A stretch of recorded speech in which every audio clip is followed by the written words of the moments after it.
They mocked Earth like it was a backwater mistake of creation. A blue planet tucked in a forgotten solar system, orbiting an average star, home to a species with too many emotions and too little logic, according to the rest of the galaxy. They watched our wars and laughed. They saw our poverty, our rage, our endless struggle against ourselves, and they judged us weak. The Galactic High Order cataloged Earth as a developing Class II primitive world, not a threat, not a priority. A footnote in the grand sprawl of the Orion Archive. That was their first mistake.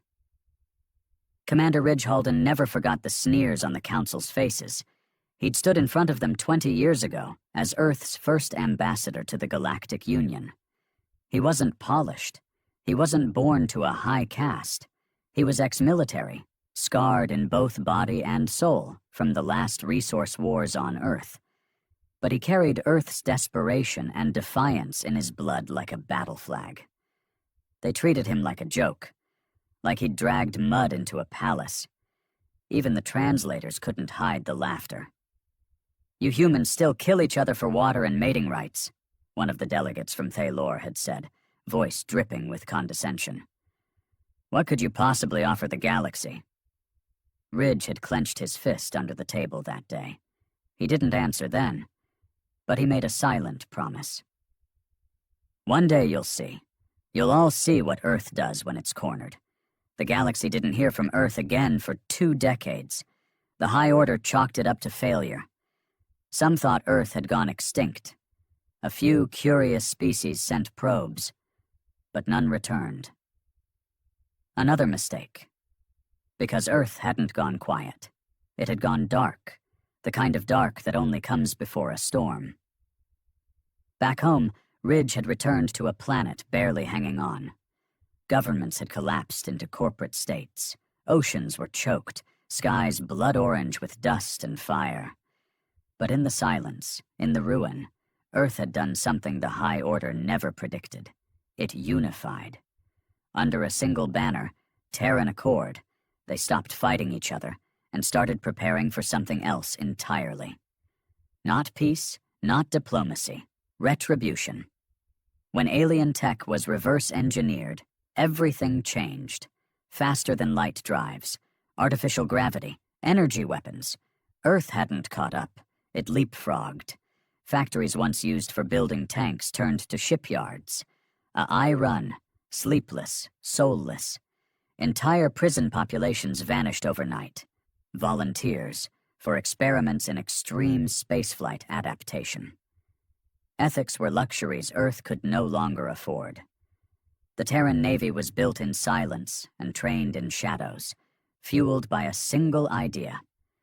Never again would Earth beg for a seat at someone else's table. Ridge didn't smile much, but the day the first Terran dreadnought, the Dark Horizon, came online, he let one slip. "Let them laugh now," he muttered. Years passed. Reports of Terran vessels entering restricted space began to spread. Ghosts that moved too fast to trace, ships shaped like spears and blades, rather than the floating domes of peaceful races. Stations went dark. Colonies stopped responding. The High Order finally sent a diplomatic envoy to Earth. It never returned. Then came the day the galaxy would never forget. The sky over the Galactic High Capital turned black. Not with night, but with steel. Thousands of Terran warships, cloaked until the final moment, dropped out of fold space without warning. A silent, synchronized rain of vengeance. No declaration of war, no ultimatum, just a broadcast. Ridge's voice, cold and deliberate, piped into every frequency across the known galaxy. "You laughed. You dismissed us. Now we're here to show you what humanity is, when we have nothing left to lose." Then the bombardment began. The first salvo from the Dark Horizon split the sky. It was poetic, in a brutal kind of way. The Galactic High Capital, A pristine utopia of floating crystal towers and silver walkways suspended in anti-gravity fields had never known war. It had never even prepared for it.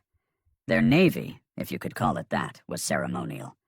Peacekeeping patrols, inspection teams, a few warships left over from centuries-old interstellar feuds, most of them docked and forgotten in orbital museums.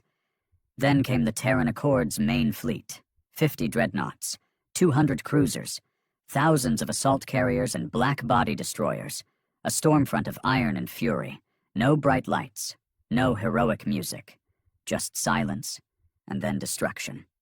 Surgical, exact, merciless. The Dark Horizon didn't target weapons. It targeted foundations. Orbital defense rings evaporated under kinetic mass drivers, untraceable rods of depleted uranium launched at relativistic speeds, each one hitting like a miniature asteroid. Artificial gravity collapsed across the capital's higher tiers. Floating towers plunged. Civilian transports ignited mid-air, debris raining down on plazas filled with diplomats and civilians too slow to react. The ground cracked. The air screamed. But the worst part wasn't the death. It was the confusion. The High Order didn't understand what was happening. Not at first. They couldn't fathom it. For centuries, the galaxy had operated under a kind of fragile logic. Advanced civilizations were patient, rational. They followed protocols. They respected hierarchy. Terrans didn't. They weren't there to negotiate. They weren't there to be seen. They were there to end it. "Cut the central comms," Ridgehalden ordered. He sat in the command chair of the Dark Horizon like a man already at peace with what he was doing. No more transmissions, no explanations, no warnings. "Aye, Commander." The tactical screen lit up with fleet positions. Terran forces were moving through the capital's airspace like fire through dry grass. Dozens of strike pods had launched from low orbit, coated in stealth polymer, invisible to radar, and packed with Earth's finest drop marines. No uniforms, no flashy armor. Just matte black exosuits, high-gravity muscles enhanced through blood serums and pain. The High Council's towers were burning. Ridge watched the feed without emotion. They had laughed at Earth, called it savage, primitive, an infection. They were right. But they forgot one thing. Infections adapt. Sergeant Rorden Hale hit the ground hard. He didn't wait to check his gear. No time. His squad landed behind him, boots crunching into the polished stone of the central spire courtyard. Above them, the council building, a towering spire of glass and magnetized alloy, tipped like a falling tree, flames licking its upper decks. They moved in silence, not out of discipline, out of hatred. Each of them had a reason. Families starved during the Earth Purge, cities wiped out by alien peacekeepers who intervened in civil unrest with orbital weapons. Children dissected in unauthorized Thylor experiments. History that was never recorded. Apologies never made. Hale kicked in the front entrance. No alarms, just panic. Alien guards tried to form a line. They were elegant, thin-limbed species with plasma staffs and ceremonial armor. Beautiful to look at. Useless in real war. Hale raised his repeater rifle. He didn't fire once. He fired until the clip melted. Blood splattered the walls. Not red, blue, green, gold. Alien blood ran like paint down the marble floors. "Push forward," he barked. His men moved without a word. Guns low, eyes forward, no mercy. They weren't soldiers. They were the consequence of centuries of dismissal. They moved up the tower, floor by floor, slaughtering everything in their way. Aides, technocrats, generals in silk robes who raised their hands for mercy and got bullets instead. The hallway echoed with screams, not from pain, from realization. The galaxy was witnessing a truth it had refused to see. Humanity was not broken. It was focused. In orbit, the Terran fleet fanned out, not to occupy, Not to capture, to dismantle. Entire databanks of galactic archives were hijacked, copied, then erased. Terraforming control systems were overloaded. Starport reactors were set to melt down on a slow countdown. Enough time for the fleet to pull back, but not enough for the capital to survive. "This is war crime territory, Ridge," said his second-in-command, Captain Bren Talek. This ain't liberation." Ridge didn't even look at him. "It's justice." Talek didn't argue again. On Earth, Ridge's daughter had died in a refugee camp because alien biotech wasn't authorized for human genetics. Ridge's wife had been denied medical transport off-world because the Thaylor courts didn't recognize Terran sovereignty.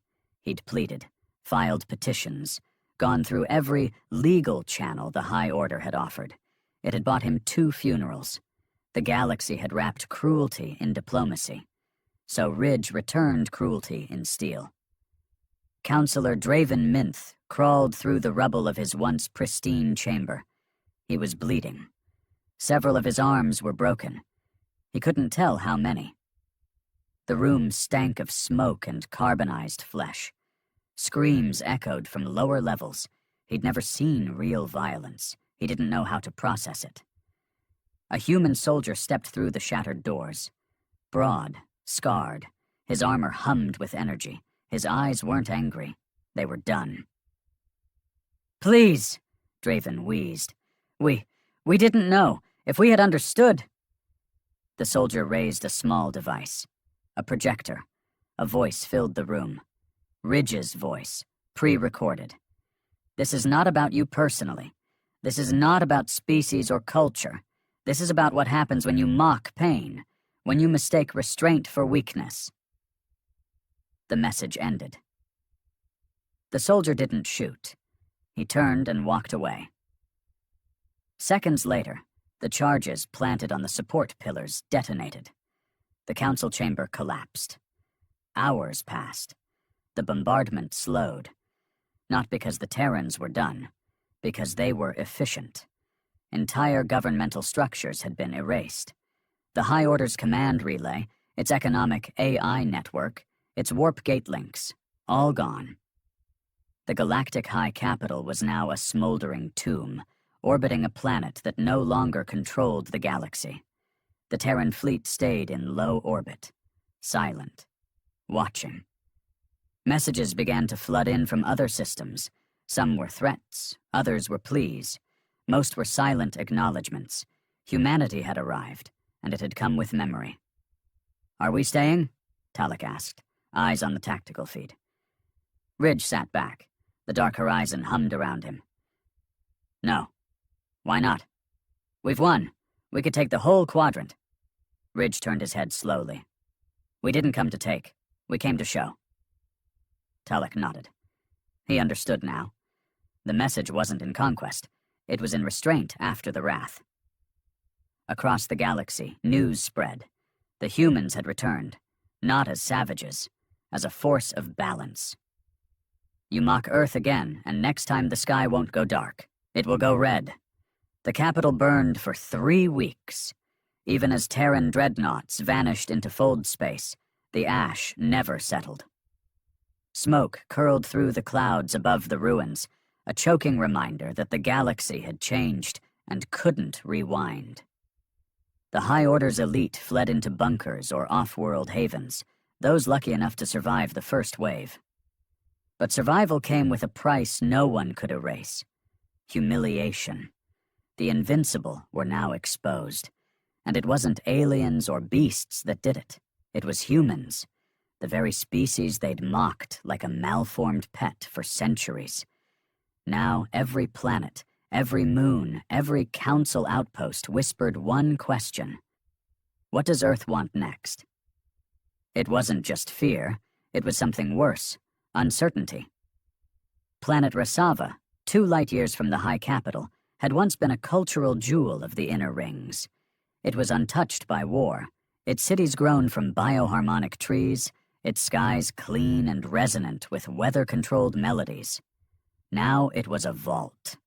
a fortress masked as art. Inside the grand chamber of revision, Counselor Thalen Seros sat surrounded by 6 other species, each a remnant of shattered confidence. "What if they strike again?"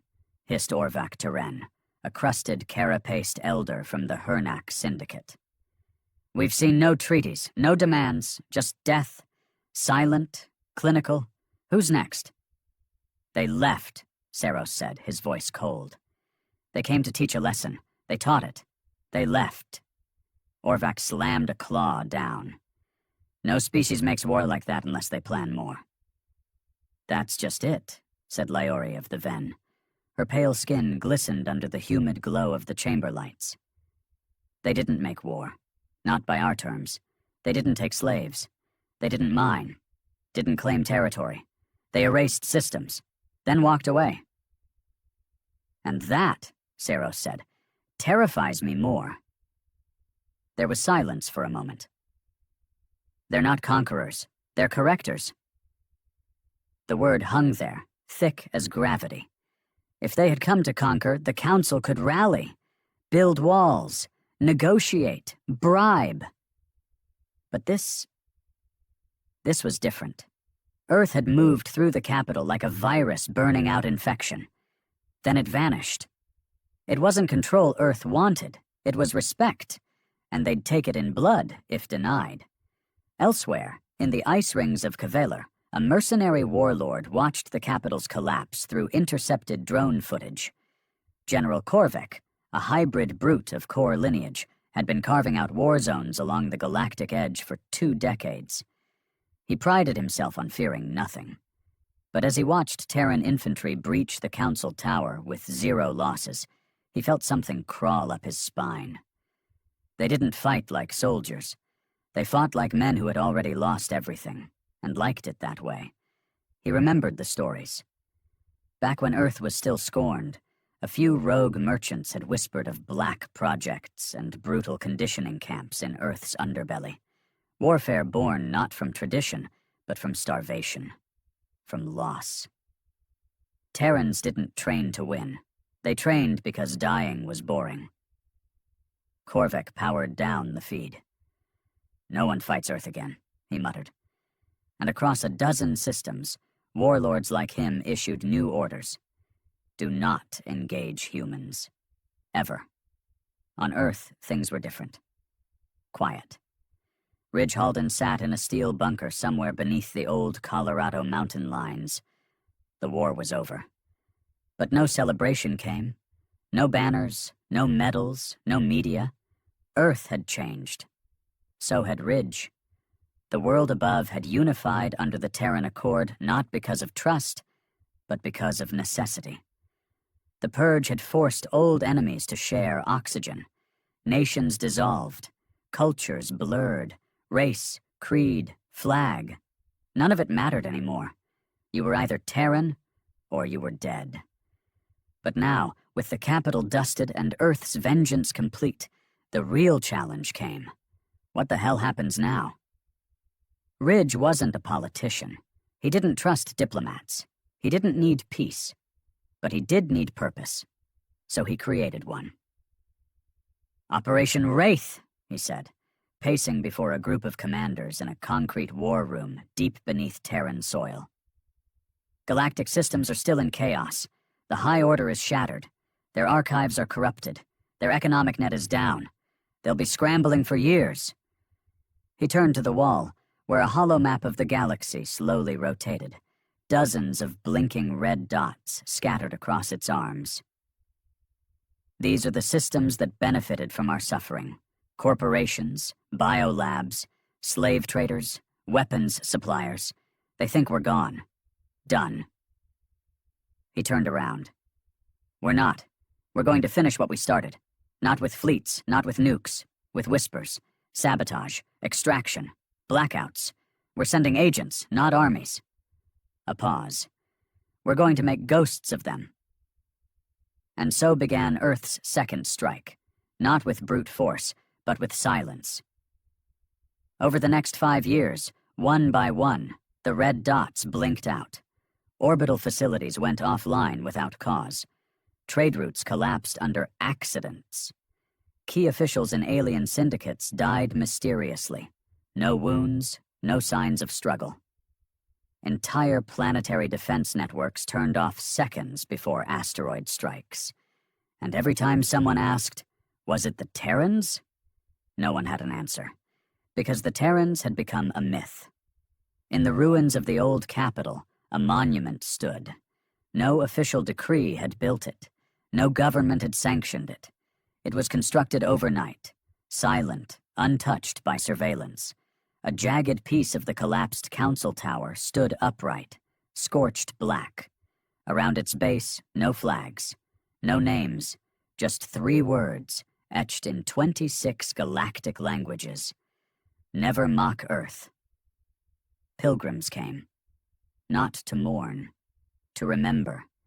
It became sacred, not in religion, but in fear. Children born after the fall would ask, who were the Terrans? And their parents would whisper, the ones who made gods bleed.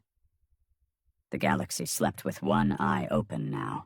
There were no more grand declarations from the Terran Accord. No speeches, no military parades. Earth faded from the galactic conversation, not because it was weak, but because it had become something worse than feared. Unpredictable. Governments rebuilt their towers and bureaucracies. Fleets were reassembled. Trade lanes restored. The High Order was reborn under a new name, the Celestial Alignment. Same faces, same arrogance, different branding. But everyone remembered the silence that came after Earth's wrath. They remembered the way Earth didn't occupy, didn't colonize, didn't demand. It simply acted, and then disappeared. Until one day the lights went out on Karus 7. No warning, no battles, just gone. The planet's trade stations, communications grid, and planetary AI obliterated. A planet of 2 billion lives fell into chaos.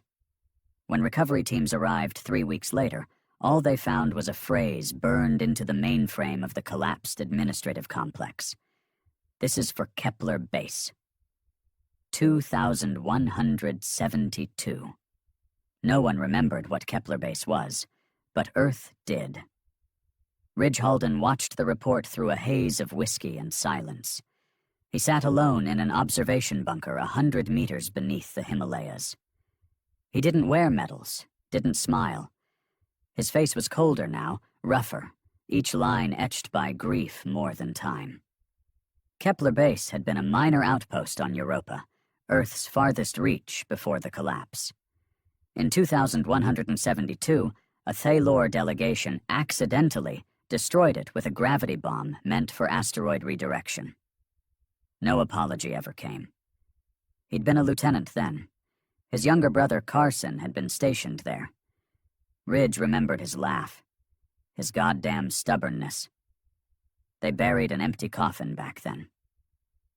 He watched the silence of Karus 7 now and felt nothing but quiet. This is Wraith's legacy, he muttered. Around the galaxy, similar events began to unfold. A black site gene lab in the Paraxis belt mysteriously imploded during a routine test. A syndicate crime lord, once a known buyer of Terran refugees, died in his sleep. Every one of his security systems bypassed. No trace of poison, no sign of struggle. Just a Terran insignia on his forehead, burned into the skin. The message was clear. Earth hadn't forgotten anything. Wraith wasn't a fleet. It wasn't a battalion. It was a whisper program. Hundreds of hyper-trained operatives, each enhanced with bio-cybernetic upgrades Earth had stolen from its enemies and twisted into something uglier. These weren't soldiers. They weren't even human in the classical sense. They were Avengers, operating under one rule: no glory, no trace, no compromise. Their identities were erased, their existence denied, each one given a list, a mission, and no support. If captured, they were programmed to self-neutralize, not to avoid interrogation, but to deny their enemies closure. And at the top of every list were names the galaxy had long tried to bury. Those who profited from Earth's suffering. Those who had smirked while Terrans starved. Those who thought time would erase blood. Colonel Dax Foran had once served under Ridge Halden during the Silent Years. Now he led Wraith's deepest unit. Codename Fang. He had no home anymore. His bones were filled with synthetic iron, his reflexes sharper than a predator's. The last human thing about him was a wedding ring he still wore, fused into the muscle of his palm. His wife had died in the Earth Purge, smothered in rubble when a Thalor peace drone misfired during a planetary intervention in the old state of Brazil. He'd held her hand for 6 hours before she went cold. No rescue had ever come. Now he was about to repay that debt. On the mining world of Zephyrian, a Vornex overseer named Chalt Ka ran a labor camp that operated with zero oversight. Earth's exiles, Terran refugees who had escaped before the war, were among the slaves who mined cobalt under scorching suns. The Vornex Empire had never been targeted directly by Earth during the first assault. They weren't part of the High Order, just adjacent. They'd claimed neutrality, but neutrality meant silence. And silence, Earth had decided, was just another way of saying complicit. Fang inserted into the Zephyrian outlands through deep space covert drop. No lights, no beacons, just a hull that scraped the sky like a falling blade. Within 32 hours, Ka's palace, built on the bones of slave tunnels, was gone. Leveled. His security dead. His blood turned into black smoke. But the slaves? They weren't just freed. They were armed. The next day the camp became a fortress, newly declared sovereign. Flag Terran black. "Do you see what you've started?" Talek asked Ridge on a secure channel. "These aren't just missions anymore. They're revolutions." "They're consequences," Ridge replied, his voice gruff. "We tried diplomacy. We tried playing nice. We begged for a seat at the table." He leaned closer. "Now we're building our own table, and they'll crawl to sit at it." Across the stars, patterns emerged. Black market trade crashed. Genetic slavery declined. Illegal Terran bounty rings vanished. All because of Wraith. They didn't just kill the guilty. They unraveled their networks. One data leak at a time, one virus at a time, one knife at a time, and behind every Wraith op, the same calling card. A memory. Nothing was random. Nothing was collateral. Each strike avenged a date, a person, a pain. By the time the Celestial Alignment tried to retaliate, it was too late. They didn't know where Earth was anymore. The Terran Accord had moved its command to the dark side of Saturn's outer orbit, cloaked behind energy barriers and fractal distortion fields. No transmissions, no signals, just void. The next time someone tried to triangulate the Terran source command, their satellites melted mid-transmission. Ridge stood alone one night in the deepest chamber of Terran command. Around him, blackened steel. Maps, names, a list of atrocities Earth hadn't yet repaid. He wasn't smiling. He never did anymore. But there was peace in him now. Not the peace of victory. The peace of balance. Because for the first time in centuries, Earth wasn't fighting to survive. It was watching. And the galaxy knew it. The first shrine appeared on the moon of Televax, hidden beneath the remains of a collapsed mining station. It wasn't built by humans. It was sculpted by the survivors of a Vornex slave revolt.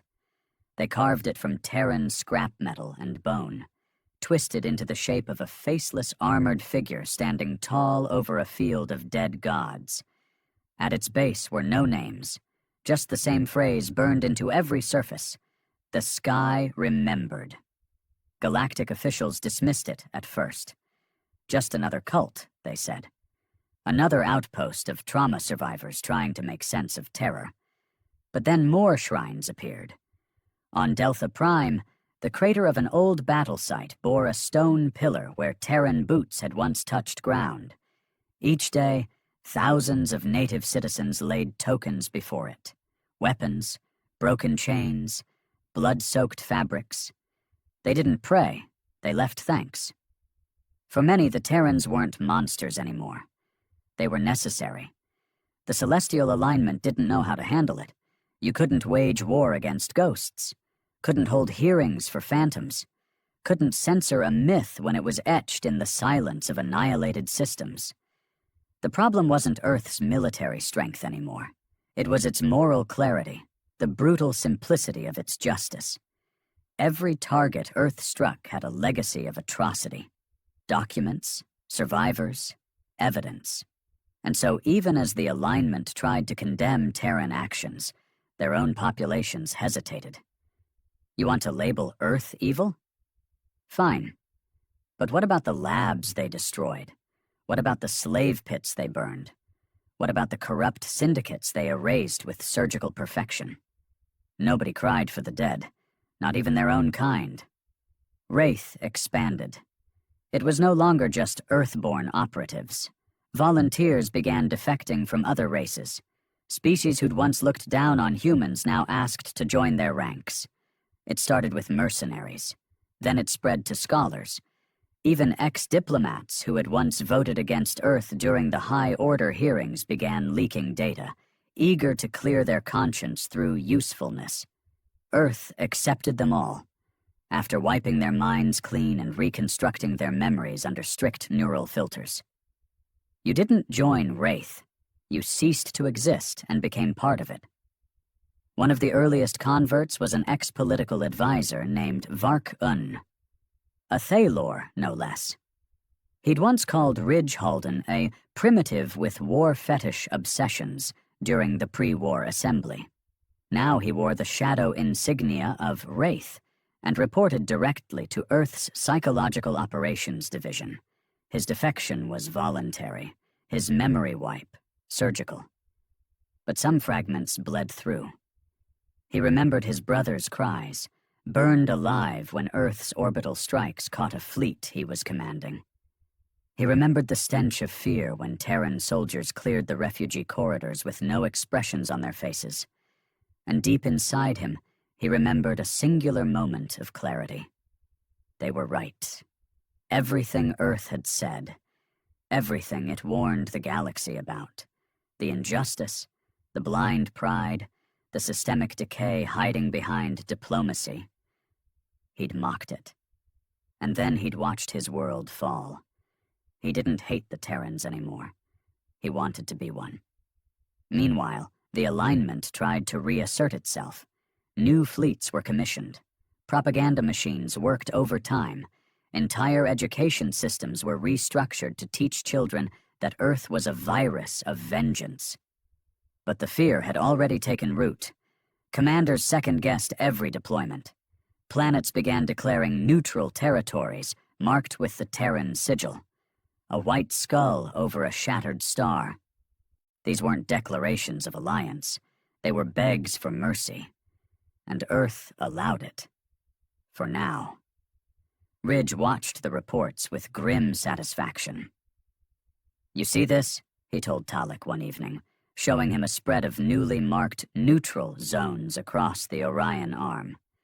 "We never signed a treaty, never wrote a charter, never asked for diplomacy, and still..." He turned. "They're building a wall around us." Talek stared, unreadable. "And the rest of the galaxy? They're the ones behind it." Back on Earth, something else began to shift. The younger generation, those born after the war, grew up in silence. But it wasn't a silence of shame. It was reverence. Their parents didn't talk about the early days. They didn't need to. The stories were written in the sky. Memorials stood where orbital strikes had once landed. Murals showed Ridge Halden not as a man, but a silhouette. Face hidden, eyes glowing, always standing over ruins with a rifle held low and steady. In classrooms, children didn't chant patriotism. They studied targets. They didn't learn peace treaties. They studied justice cases. each one a record of some galactic abuse Earth had repaid in kind. Terran youth weren't raised to be citizens, they were raised to be witnesses. And in the shadows of those witnesses, Wraith found its next wave of recruits. The myth spread further than Ridge ever imagined. Entire species began incorporating Earth into their theology. The Order of Red Memory formed on Ilax, a religion that worshipped the Terran strike as a divine purification. They wore veils over their mouths to symbolize Earth's silence. They burned offerings, not of prayer, but of confessions. Documents, confessions, secrets, all set ablaze in giant Terran-shaped effigies. They didn't beg for Earth's mercy. They begged that Earth would see them as useful. Across the stars, loyalty to Earth became its own currency. But inside Terran Command, Ridge saw the price. He sat alone more often now. Talek had died in a deep-cover operation. Not by enemy fire. By suicide, unable to live with the things he had done, the faces he couldn't forget. Wraith had grown too powerful, too autonomous. Even Ridge couldn't control it fully. Now, he had started a fire, and the fire was learning to walk without him. One night, a message came through Wraith's oldest secure channel. No codes, no identifiers, just a text.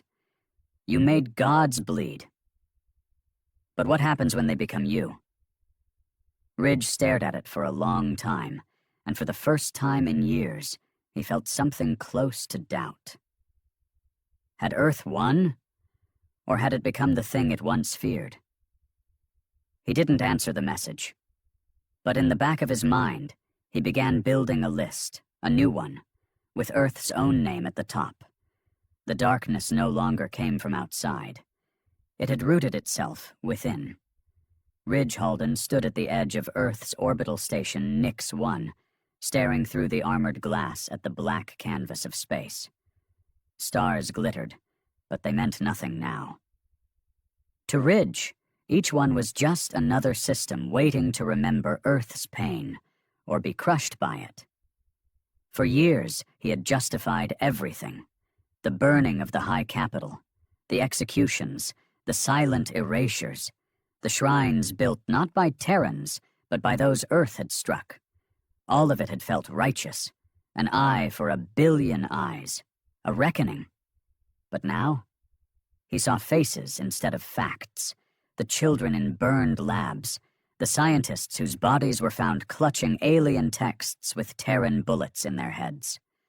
The growing line of defectors who whispered about Earth not as salvation, but as a new tyranny.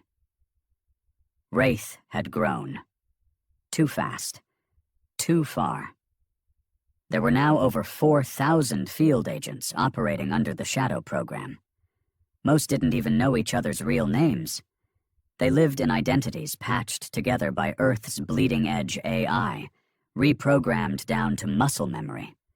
They were still striking, still erasing, still eliminating names from ancient blacklists. But now the targets were murkier. No more syndicate bosses or slavers. Now Wraith targeted potential threats. Independent scientists, cultural historians, architects accused of designing non-Terran safe zones. One mission even terminated an interspecies diplomat who had argued for the creation of a neutral education system, simply because his theories questioned the ethics of fear-based peace. And every time Ridge read those reports, he saw his brother's face. Carson, killed because of political apathy, buried under a lie of diplomacy. But now, Ridge wasn't sure what Carson would think of what Earth had become. Earth was still unified under the Terran Accord, but beneath the surface, cracks spread like cancer. Civil unrest, silent protests, whispers of something Ridge thought impossible. Internal resistance. They called themselves the Pale Dawn. Small cells of Terrans, mostly young, who had grown up in the shadow of victory and began to ask, "What are we now?" They weren't pacifists. They respected what Earth had done. but they feared what Earth had become. They didn't fly banners or make speeches. They leaked. Footage of Terran Black Ops, logs of WRAITH interrogations, testimonies from deprogrammed agents who had been used and discarded once their psychological profiles decayed. Ridge read every leak, not to stop them, but because he needed to see the truth. One entry hit him hardest. Subject 191, Juno. Real name, Marin Thiel. Age at enlistment, 19. Parents killed during orbital strike by alien privateers. Volunteered for Wraith. Completed 23 missions. Final entry, I killed a child today. Target's son. Witness. Orders said no loose ends. I followed protocol. I felt nothing. I feel nothing. I am nothing. Status. Terminated after mental fracture during reintegration. Ridge stared at her face. Young, hollow, familiar. And he wept for the first time in years. He didn't tell anyone. Not Talek's replacement. Not the Accord's civilian council. Not even Wraith Command. But Ridge made a decision. He would dismantle Wraith from the inside. He would end what he started. Not with speeches, not with orders, but the same way Earth had taught the galaxy to remember. Through silence, through precision, through fire. He began with Nix-1. The orbital station was Wraith's newest uplink, home to a server cluster storing access routes to every field agent still active. Security was godlike.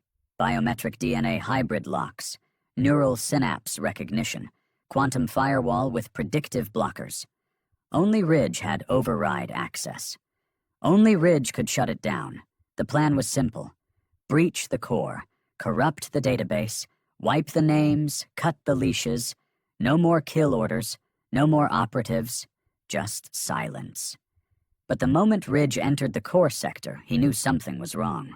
The doors weren't locked. The security was already off. And inside, standing before the pulsing server column, was someone he thought dead. Talek. Or rather, someone wearing Talek's face. "Hello, Ridge," the figure said, voice calm, steady, just like he remembered. "You died," Ridge said quietly, eyes narrowing. Number I was reborn. "What the hell is this?" Talek's doppelganger turned, arms at his sides. "I saw what Wraith became. I saw the fear, and I realized Earth had finally become the galaxy's god." "You think that's a good thing?" "I think it's inevitable. You started it, Ridge. Now step back. Let it finish." Ridge stepped forward. "No." The fight wasn't cinematic. It was fast, brutal, efficient. Ridge didn't need fancy moves. Just muscle memory, instinct, and decades of buried rage. He put Talek's clone down with 3 precise strikes. But even as the body collapsed, the core screen flared with red light. A countdown. Security breach. Lockout in progress. And Ridge understood. This wasn't just about him. Wraith had predicted this. Prepared for it. Talek wasn't a person. He was a fail-safe. And Ridge had just triggered the last defense. He had 5 minutes. He uploaded a virus, code he'd written himself before Earth unified. Simple, elegant, devastating. It wouldn't erase Wraith, but it would release the truth. Mission logs, orders, videos, audio, everything. Every lie, every execution. Every decision that turned Earth from victim to judge to monster. The truth wouldn't redeem them, but it would free them. As the countdown hit 0, Ridge smiled once. Then the room went dark. The leak hit the galaxy like a second war. Billions of files. Unfiltered, unedited, real. Entire civilizations paused. They saw not just Earth's wrath, but its rot. They saw agents breaking, children trained for death, civilian targets marked expendable for psychological reinforcement. Shrines were abandoned, worship turned to horror. The myth cracked, the fear remained. But so did something else. Doubt. The truth didn't set the galaxy free, it set it on fire. In the days following the leak, now simply called the Purge dossier, governments reeled, news networks collapsed under the weight of unscheduled broadcasts, military alliances severed ties, economies crashed. On every major world, holograms of Wraith killcams and logs from Earth's deepest vaults played in endless loops. Citizens who once feared Terran vengeance now saw the cost. And some began asking dangerous questions. What happens when the righteous become the tyrants? What happens when Earth isn't the threat, but the system itself? The Celestial Alignment convened an emergency summit, an attempt to reassert order over a galaxy reeling from guilt and fear. But it was a mistake. No one respected them anymore. The High Order had fallen once. The Alignment had hidden behind Earth's shadow. Now their cowardice was fully exposed. By the end of the summit, half their members had defected. The rest were assassinated before the next dawn. Meanwhile, back on Earth, the Terran Accord began to fracture. Not immediately, but quietly, fatally. It started with the whistleblowers, the families of Wraith agents who'd gone missing years ago, now discovering the brutal truth behind their disappearances. Then came the survivors, ex-operatives Earth failed to terminate during shutdown. Their minds shattered, their bodies scarred. They came out of hiding and told their stories.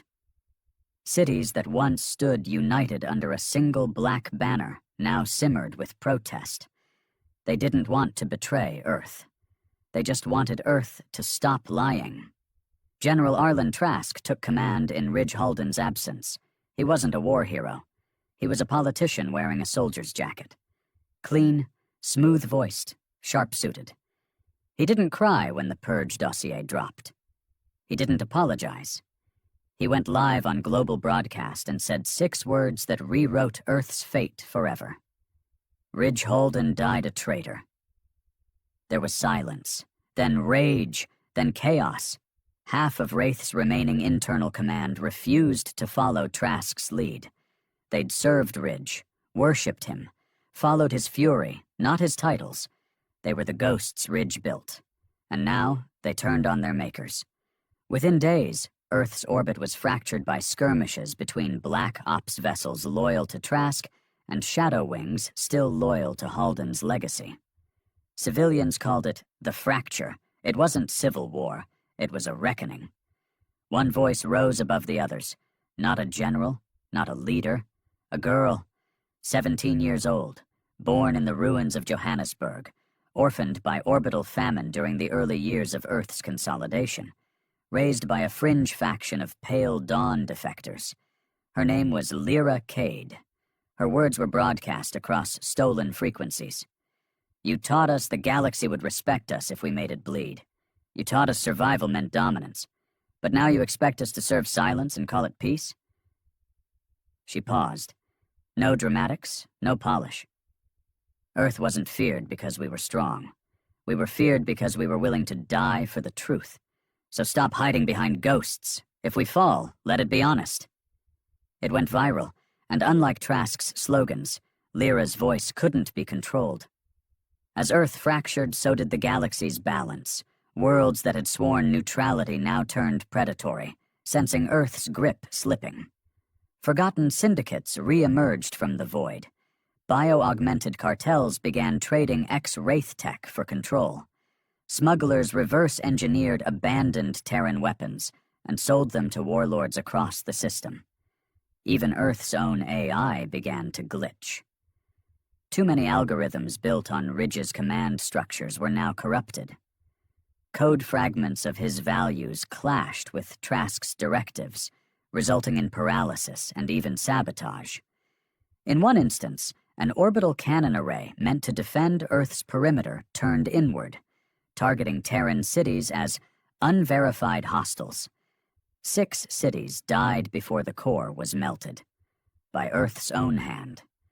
In the outer colonies, especially among the newer settlements on Mars and Ganymede, whispers of separatism turned loud. They didn't want war, but they no longer trusted Earth's vision. The Terran Accord no longer serves humanity. one Mars official said. It serves its own reflection. Meanwhile, scattered remnants of Wraith fled into the black. Some refused to surrender. Some couldn't. But others wanted something more. Not revenge. Rebirth. Among them was Commander Jastin Rahl, once Ridge Halden's personal protege. He had vanished 2 years earlier during a Wraith blackout mission in the Velari sector, officially declared dead. Now, he reappeared with a fleet, not under Earth's banner, but a new one. 3 black stars over a burning chain. The Unshackled. His message was short. We were built in darkness, forged in vengeance, trained to erase the past. But we remember. We are what Earth denied, and we are not done. Some called them traitors, others called them heroes, but their names spread like wildfire. And in the silence beyond all of it, deep beneath the ruins of what was once the High Capital, another signal pulsed. Not from Earth, not from Wraith, but from something older, forgotten, watching. The signal was brief, encrypted, and in an ancient language Earth had dismissed as myth. 2 words. Their awakening. The signal came from the edge of the Dark Zone, a place cartographers had long stopped mapping. Sector Z Null. Beyond the Veil Nebula. Beyond reason.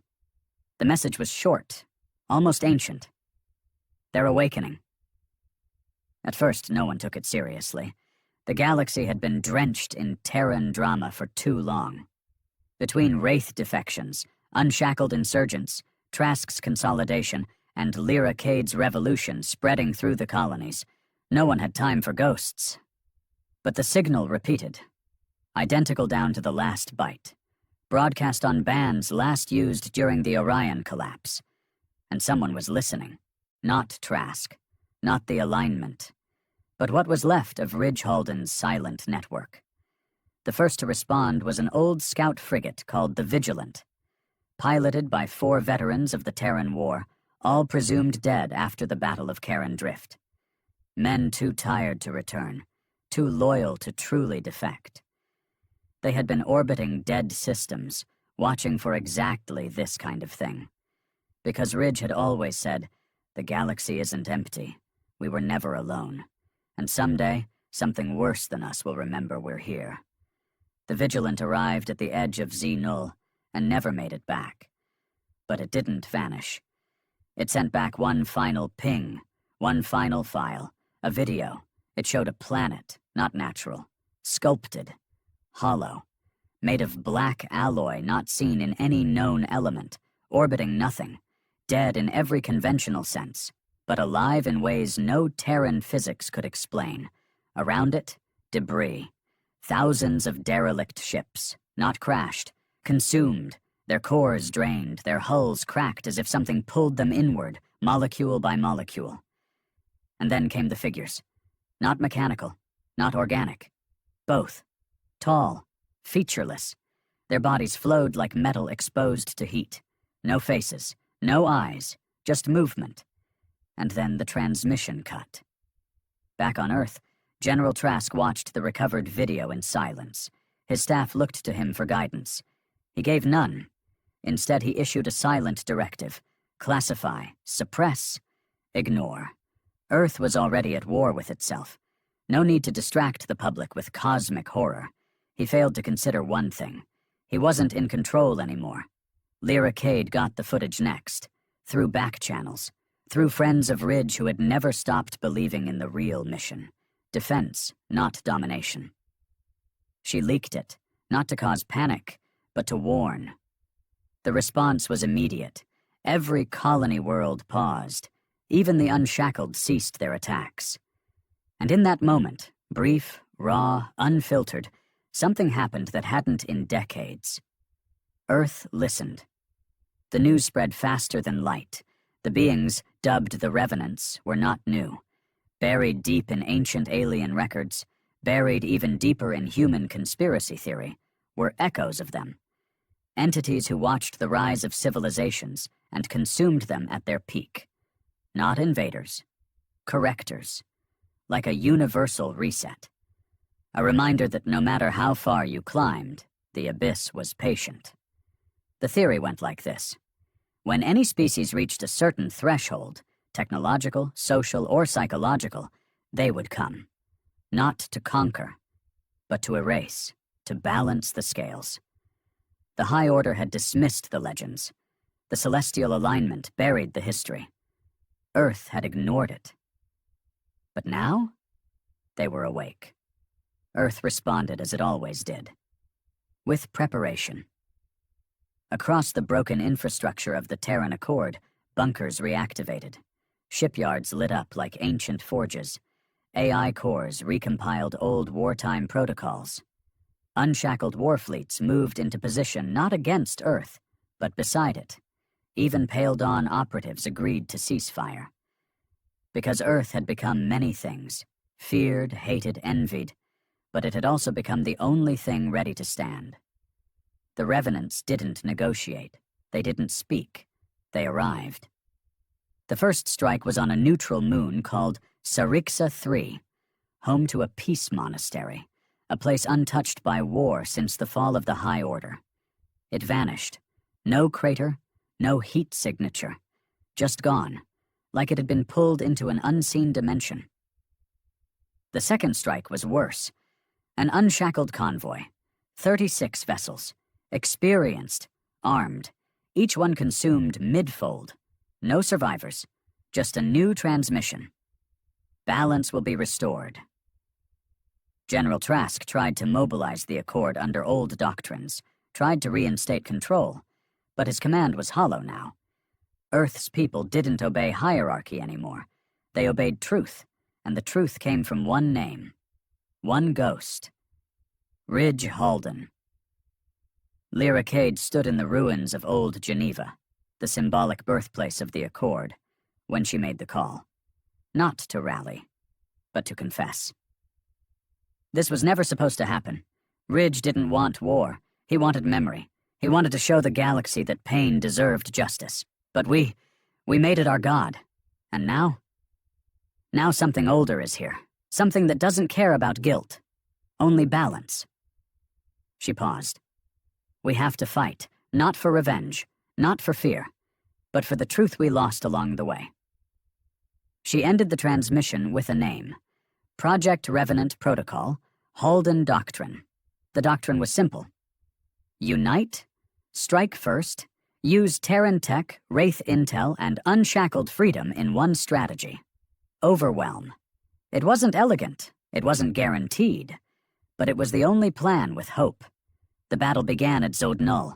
A coalition fleet, Earth's finest.